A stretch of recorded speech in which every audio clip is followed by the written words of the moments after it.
The night sofa had survived 16 years of drunk actors, nervous politicians, musicians forgetting why they were there, and comedians saying things producers immediately wished could be put back inside their mouths. But that Friday night, Prince Adrian Bellmere sat at the end of the famous blue couch beside comedian Ronan Graves. And something about Adrian's smile suggested he had prepared for the wrong kind of television program entirely. Host Gideon North had invited him to promote a documentary about his new life outside the royal household. The plan was simple. 10 minutes about the documentary. A funny story about palace dinners. A few photographs. Then, Ronan would promote his new comedy special. Nobody was supposed to interrogate anyone. Nobody was supposed to walk out. And nobody in the control room expected the most uncomfortable question of the night to come from a comedian holding a glass of water and looking as though he was barely paying attention. The first 8 minutes were exactly what Prince Adrian had expected. Gideon smiled. The audience applauded. Ronan made jokes. Adrian laughed. Then Gideon asked Adrian why he had agreed to another documentary after spending years saying he wanted privacy. Adrian gave the answer he had given before. There's a difference between privacy and having ownership of your story. Ronan slowly turned toward him. He did not say anything. Not yet. Adrian continued. For years, other people told our story for us. This was about finally speaking in our own voices. Ronan nodded. Gideon noticed. What? Ronan looked innocent. What? That face. I haven't got a face. The audience laughed. You absolutely have a face, Gideon said. I was listening. Adrian smiled. Dangerous habit. Ronan looked at him. Very. The audience laughed again. Adrian relaxed. That would not last. Because this story is fiction. But you already know the kind of conversation. One person arrives prepared to discuss their truth. Another person asks whether truth works both ways. And suddenly the word truth becomes far more complicated. Before we get to the question that stopped the entire conversation, subscribe if you enjoy dramatized stories about the moment carefully polished public narratives run into somebody who refuses to use polished language. Because Ronan Graves did not begin by attacking Prince Adrian. He began with a joke. You wanted privacy. Adrian nodded. Yes, so naturally you made an 8-part documentary. The audience erupted. Adrian laughed too. That sounds contradictory when you put it like that. Ronan shrugged. I only put the 2 sentences next to each other. Another laugh. Adrian leaned forward. The distinction is that privacy means choosing what you share. Of course. And when. Yes, and with whom. Absolutely, Ronan nodded seriously. So you wanted privacy from people who weren't paying you. The audience exploded. Gideon covered his face. Adrian laughed. But not as easily. That's a very cynical interpretation. It's also a joke. I know. Good, Ronan took a sip of water. Gideon tried to move on. But Adrian apparently felt the need to clarify. The documentary wasn't about money. Ronan looked toward him again. I didn't say it was. You implied it. I implied television companies generally don't operate as charities. The audience laughed. Adrian smiled tightly. The point was reclaiming the narrative. Right. Ronan nodded. Who had it? What? The narrative. Adrian paused. The institution. The press. People around us. And now you have it. We have our voice. Is that the same thing? Adrian frowned. What? Having a voice and controlling the narrative, they're connected. Ronan smiled. Those are the words people use when they don't want to say yes.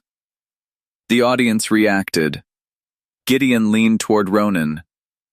Behave, I am behaving. You've been behaving for 9 minutes. It's suspicious. Adrian laughed again. The tension softened. For now.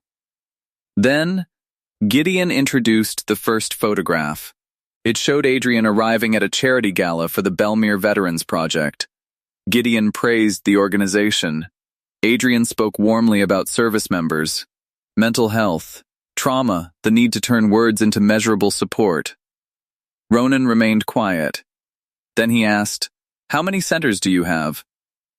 Adrian looked toward him. "Centers? For the Veterans Project. We operate through partnerships." "How many?" Adrian paused. "There are several different programs." Ronan nodded. "How many centers?" Gideon glanced toward Adrian. Adrian smiled. 4 physical locations currently." "Good." Ronan took another sip. "How many are open?" Adrian's smile changed. "They're all operational in different capacities." Ronan stared at him. "That means some are shut." The audience laughed. Adrian shook his head. "No, it means services differ by location. How many can a veteran walk into tomorrow?" A pause. 2. Ronan nodded. "Great." Adrian looked confused by the word. Ronan continued. "Why didn't you just say 2? Adrian leaned back. "Because that doesn't capture the full scale of the work." "No." Ronan nodded. "It captures the number 2. The audience burst into laughter. Even Gideon laughed. Adrian did not. That's exactly the problem with reducing humanitarian work to statistics. Ronan's eyebrows rose. "You just said measurable support." Silence. The audience quieted. Adrian looked at him. Ronan pointed gently toward Adrian. "You said it 30 seconds ago." "Yes, but measurable support isn't purely physical infrastructure." "Fine. What other measurement?" Adrian hesitated. "Engagement. How much? There are thousands of people engaging with our digital resources. How many receive treatment?" Adrian looked irritated now. "I don't have that number." Ronan nodded. "Then we've gone from measurable to thousands." Gideon shifted. "Ronan, no. I think the charity probably does good work." Ronan looked at Adrian. "I mean that." Adrian remained guarded. "But why make a simple answer sound bigger?" Adrian stared. "I'm not. You had 4 centers." "Yes, 2 are open, fully accessible." "Fine, 2 are fully accessible." Ronan spread his hands. "That's still good." Adrian said nothing. "You see?" Ronan continued. "You can tell the truth and it doesn't kill you." The audience laughed. Adrian's expression hardened. "Are you suggesting I wasn't telling the truth?" "No." Ronan leaned back. "I'm suggesting it took us 5 sentences to reach the noun." The audience reacted again. Gideon moved quickly. "Let's talk about California." That was the second problem. Adrian had described leaving Britain as a complete break from royal life. Freedom, independence, a fresh start. Gideon asked whether California finally felt like home. "Yes," Adrian smiled. "For the first time I feel like I'm living according to my own values rather than an inherited role." Ronan looked toward him. Adrian saw it. "What?" "Nothing, no, go on." Gideon closed his eyes. Ronan said, "Do you still use Prince?" The audience made an immediate sound. Adrian looked at him. "It's my title." "I know. You don't stop being who you are because you move." "Of course." Ronan nodded. "But you just described the role as inherited." "Yes, and said you wanted to live independently of it." "Yes, so why keep the title?" Adrian's expression tightened. "Because history doesn't disappear. Neither does branding." A loud reaction from the audience. Gideon leaned back. Adrian laughed once. "That's cheap." Ronan nodded. "Could be." He waited. "Answer it anyway." The room quieted. Adrian folded his hands. "The title is part of my identity." "Okay. And my family." "Fine, and I'm not ashamed of that." "You shouldn't be."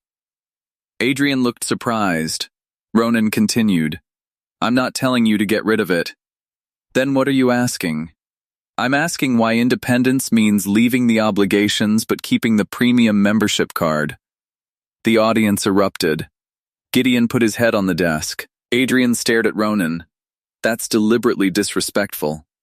"No," Ronan shook his head.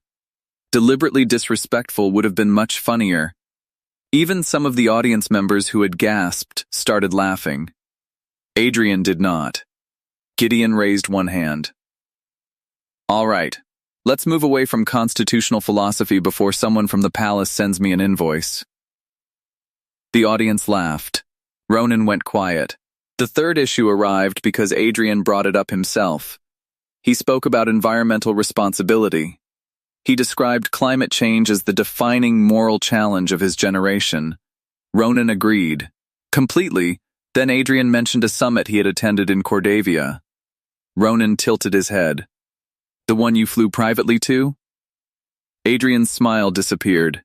Gideon whispered, "Oh dear." Adrian answered, "Security logistics sometimes dictate travel." "Sure," Ronan nodded. "How many people were on the aircraft?" Adrian frowned. "I don't know. You? Yes, your wife? Yes, security? Yes, so more than 2. The audience laughed. Adrian exhaled. This is exactly the sort of simplistic argument that prevents serious climate conversations. Ronan looked genuinely interested. Why? Because public figures sometimes have security requirements ordinary travelers don't.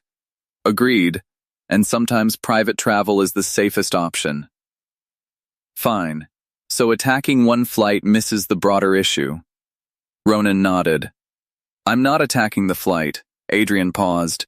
I'm asking why your necessity doesn't sound like everybody else's excuse. The laughter stopped. Adrian looked at him. Ronan continued. Oil executive says his aircraft is necessary. That's different. Politician says security. Different.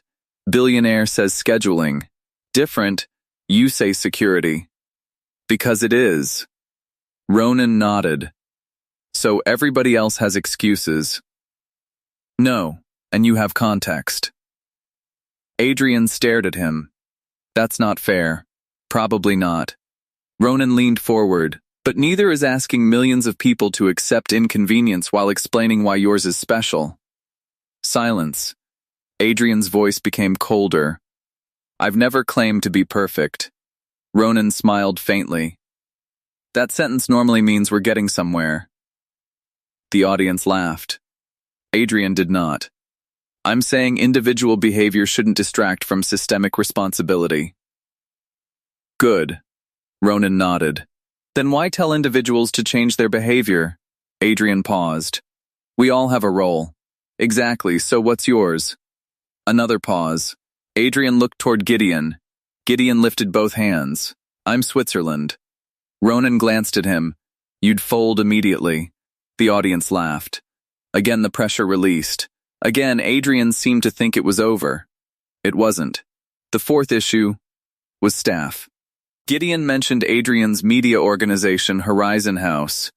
Adrian described it as collaborative, values-driven, a place where employees felt heard. Ronan stared at the ceiling. Adrian saw him. There's the face again. Ronan looked back. What? You clearly have something to say. Not necessarily. Go ahead. Gideon pointed toward Adrian. Those are dangerous words. Adrian ignored him. Ronan asked, how many chiefs of staff have you had? Adrian froze.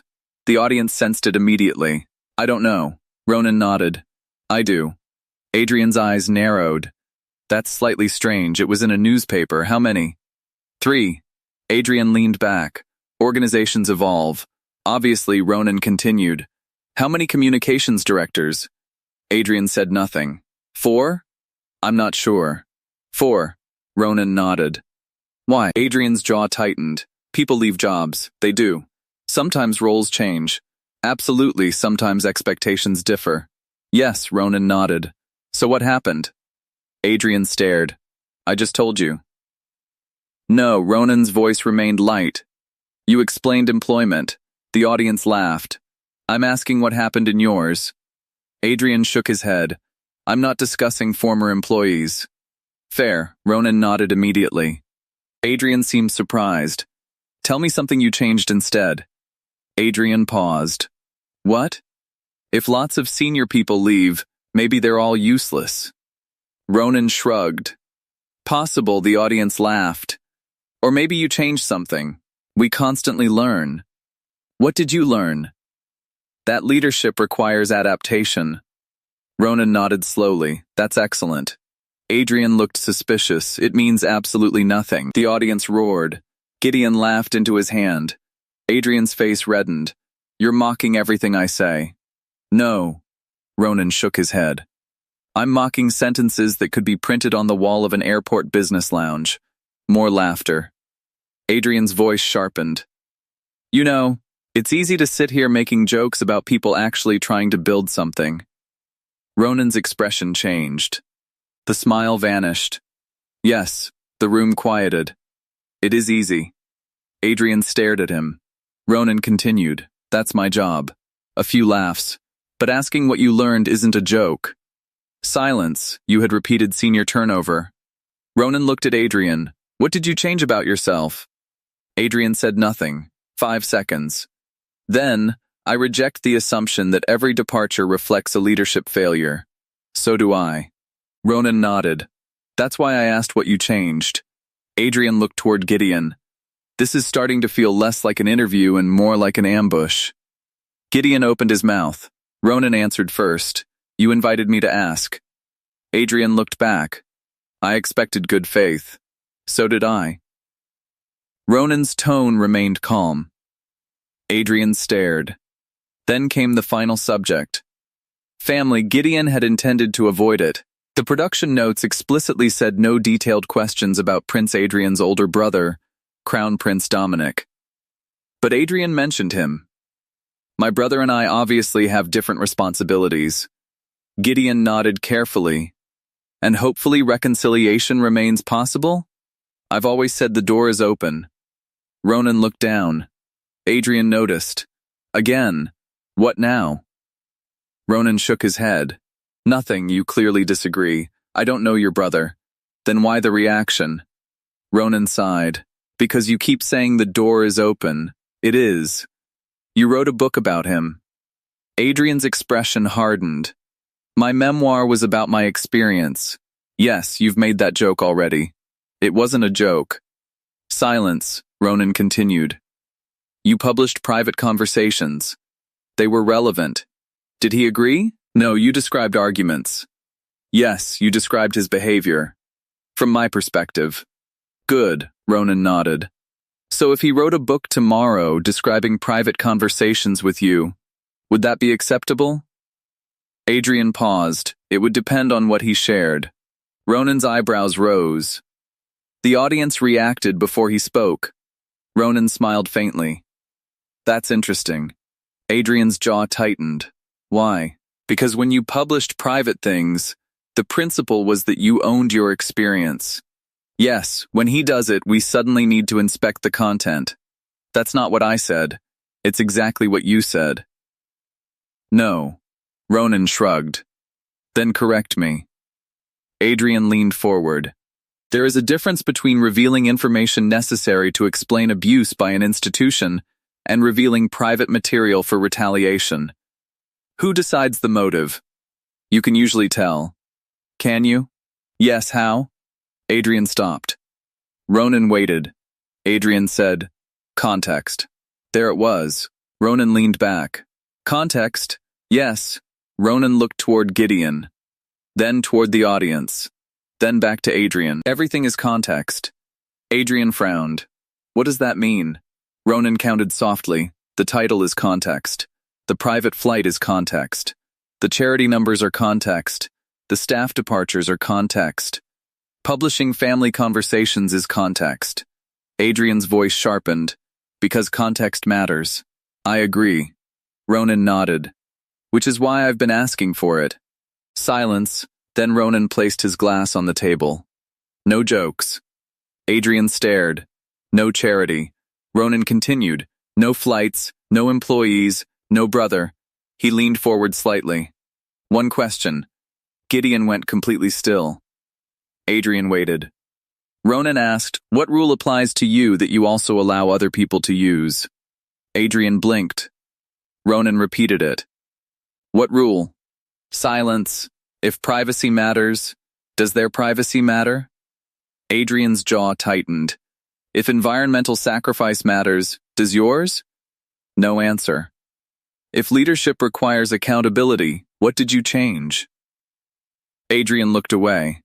If people own their stories, do they get to tell stories about you? Silence. Ronan's voice became quieter. What principle do you use when it costs you something? Adrian stared at him. Nothing. The audience did not move. 5 seconds passed. Then 7. Gideon looked toward the floor manager. Ronan waited. Finally, Adrian said, I think this entire conversation has become incredibly hostile. Ronan nodded. No, he spoke softly. It became specific. The studio reacted. Adrian's face flushed. You've spent 20 minutes turning serious subjects into punchlines. I stopped joking 5 minutes ago. That doesn't make this sincere. Ronan stared. What would? Understanding what? What it's actually like to live under this degree of scrutiny. Ronan nodded. I don't know what that's like. Adrian seemed momentarily surprised. Ronan continued. And you don't know what my life is like. No, which is why I haven't judged your pain. A pause. I'm judging your argument. Adrian leaned forward. You're playing word games. No, Ronan shook his head. You keep changing the rule depending on who it protects. That's your interpretation. Fine. Ronan nodded. Give me yours. Adrian opened his mouth. Nothing came. Ronan did not smile. And that was the moment the mood changed completely. Because the audience realized Ronan was no longer trying to be funny. Adrian reached for his microphone. Gideon leaned forward. Adrian stood. The audience gasped. I agreed to a conversation. Ronan remained seated. So did I. This is not a conversation. What is it? A performance. Ronan looked at him. Then said, you came here to promote a documentary about authenticity. Adrian froze. Ronan's voice stayed calm. I'm asking what authenticity looks like when nobody applauds the answer. Silence. Adrian removed the microphone. Gideon stood halfway. You don't have to, I'm done. Gideon stopped. Nobody tried to prevent him. Adrian placed the microphone on the couch. Then looked toward Ronan. You should consider whether humiliation is really the same thing as comedy. Ronan nodded.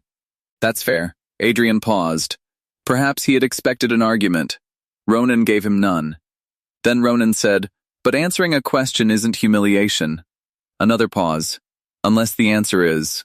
Nobody laughed. Adrian turned, walked across the stage, past the curtain, and disappeared.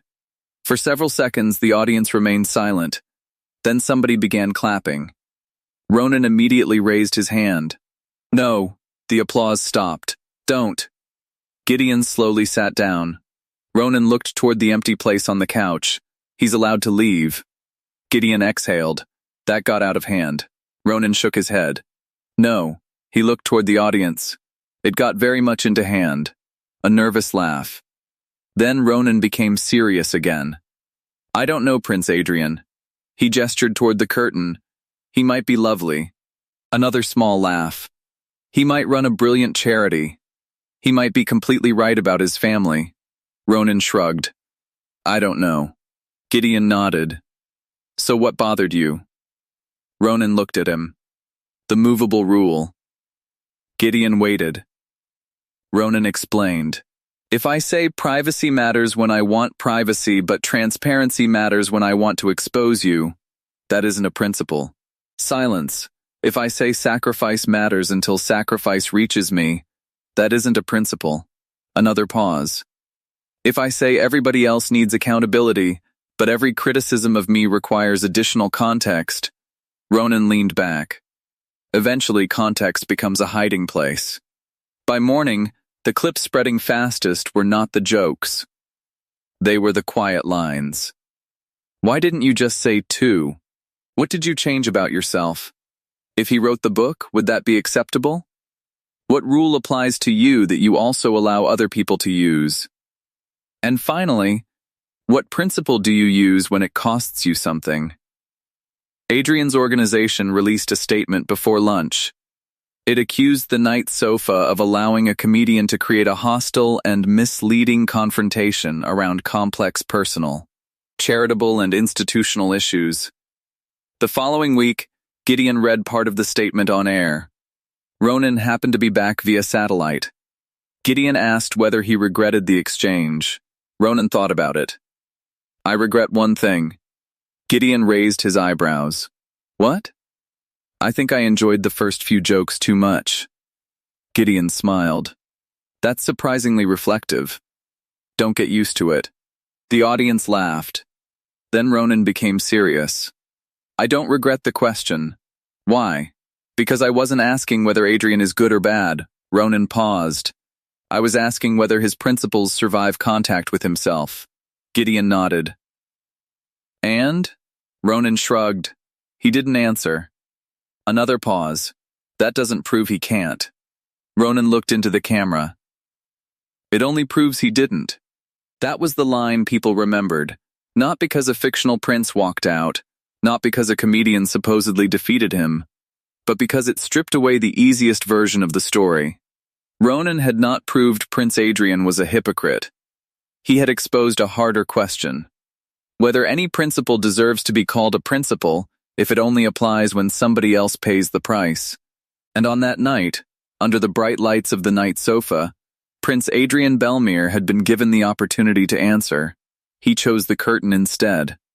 If you want more dramatized stories where polished narratives collide with uncomfortable specificity, subscribe, drop a like, and share this with someone who understands that a difficult question is not automatically an attack.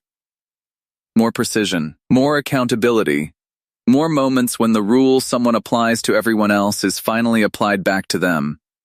Stay with us.